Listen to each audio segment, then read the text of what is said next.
All right, I must issue a reluctant but certainly well deserved congratulations to the Vegas Golden Knights on winning the Stanley Cup.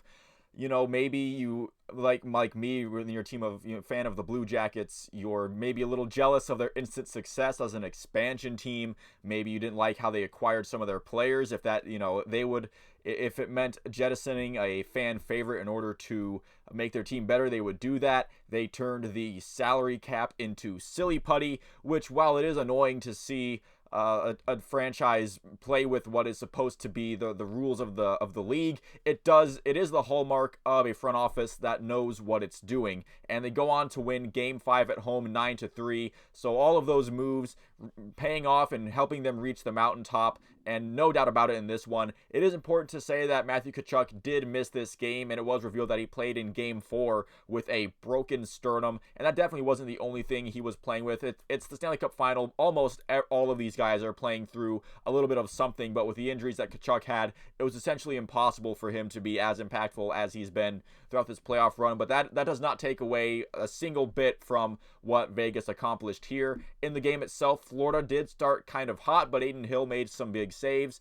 Things evened out, and Florida got a power play, but it was Mark Stone getting a shorthanded goal, and that kind of, Vegas rolling with momentum on from there. The Panthers would get it to within one early in the second period, but then around the middle of that period, Vegas would have two dominant shifts ending in goals from Alec Martinez and Riley Smith. Those two shifts really turning the game in Vegas's favor, and it was already kind of leaning that way itself, but those two shifts really turned the whole thing wide open. Now, a 4-1 comeback in the middle of the second period. Technically, it is possible. We've seen it happen before, but all hope of that was stamped out once Mark Stone got his second late in the second period, and it would be Amadio adding insult to injury for Florida, with the second period ending 6-1.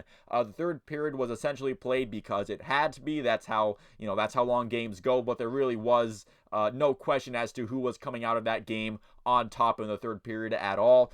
Once Florida emptied their net, Vegas would feed Mark Stone until he was able to get his hat trick on the empty net. Jack Eichel with 3 assists in the game as well. As far as after the game goes, it was Jonathan Marchessault winning the Conn Smythe Trophy. He had 13 goals, 12 assists for 25 points in 22 games played in this playoff. A phenomenal run for him in this series. Marchessault, one of the former Columbus Blue Jacket players to get a Stanley Cup ring, including William Karlsson and technically Jonathan Quick, who was on the team on paper for about 36 hours before he was traded to Vegas as a backup goaltender. And again, William Karlsson definitely having more to do with this cup ring than Jonathan Quick did, but I guess it is, a career guy who with a phenomenal career, mostly for his Kings work, getting another Stanley Cup run, even though maybe he wasn't as involved in this one. But William Karlsson, another one of the original misfits, as they're called, for Vegas, getting the ring there.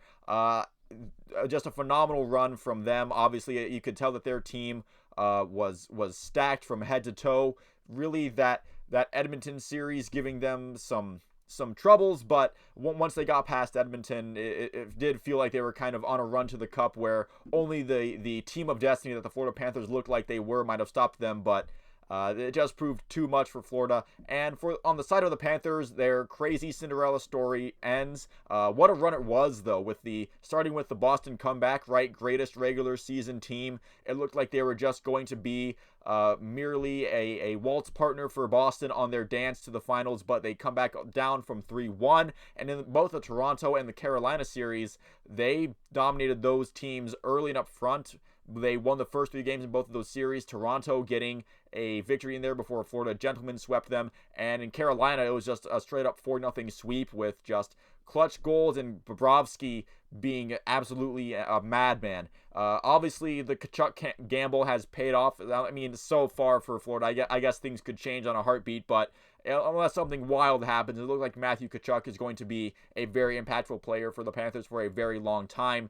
And goalie Bob, if he continues this play and he locks into that in the next few years, his contract could definitely be salvaged if it isn't already. Now, honestly, if Florida wins the cup here, then Bob's contract was definitely worth it, no matter how he plays.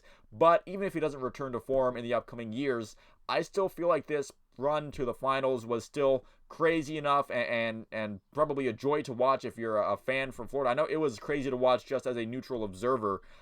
His contract might be worth it already just because you got this run from him.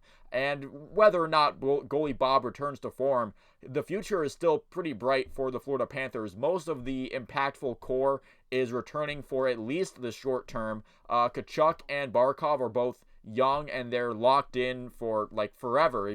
I think their contract doesn't end until the decade starts with a 3 in this one. So I don't have really too many worries that Florida can at least continue to be competitive. I'm not sure if we'll see another run like this where they're the 8 seed coming in and then maybe not, but the second wild card seed, you know what I'm saying? They're put up against the President's Trophy winners and they run all the way to the finals. I'm not sure if something like that might be in the cards again, because that is truly something that happens only once in a while. If not, it might be a while before we see another run like this in the NHL, but Florida is set up for future success. But back to the actual Stanley Cup winners for Vegas, again, by hook and by crook, whatever they had to do to get it done, they've really been they haven't been bashful about their moves to get to the cup. And again, whether that means turning away a guy like Marc-Andre Fleury and saying, "We so long you have to see you," or how the Evgeny Dadonov stuff was handled. Maybe there was some mismanagement there, but ultimately, in the end, every move they made, the Jack Eichel trade was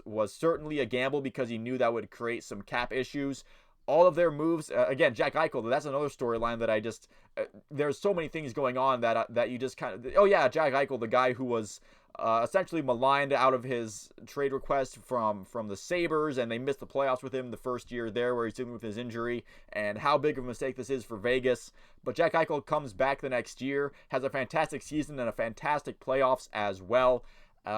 Just every move the Vegas Golden Knights have made has been to reach the Cup final and get to that, get back to where they were in their first inaugural season, that surprise run.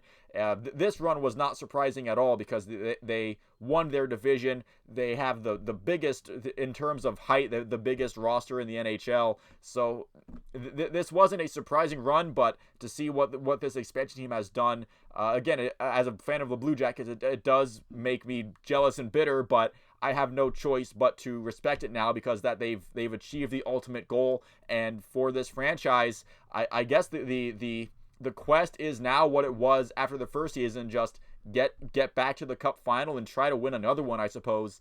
I can't really think of any expansion team that has had this kind of success this early in their existence. So again, to them, congratulations. And to the rest of the NHL, I guess now the chase is on for the next Stanley Cup champion, unless Vegas is able to go back to back, in which case I guess we're all screwed in that front then. So thank you all for watching. If you made it this far into the video, leave a like and a subscribe if you enjoyed it and you'd like to see more like it. I will see you at the next one.